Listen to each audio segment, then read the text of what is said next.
Hello friends, welcome back to the funny video guys and my YouTube channel guys. Today when we are going to talk about guys Infinix phone setting guys, and today video title is guys how can we solve Infinix phone guys phone Bluetooth network problem. Friends, we have guys your Infinix phone guys phone Bluetooth network problem. So how can we solve today friends? I will show you. I will tell you guys in this video guys.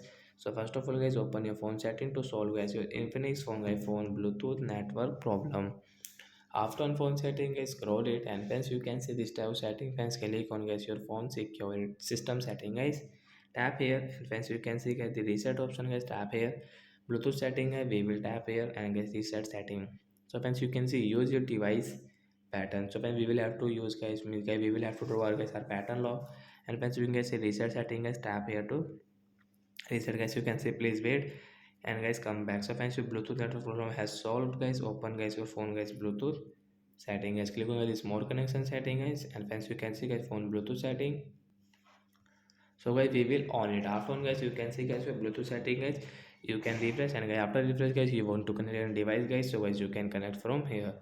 So that's it guys, thanks for watching the video guys. I hope you understood how to solve a Bluetooth network problem. So guys bye friends.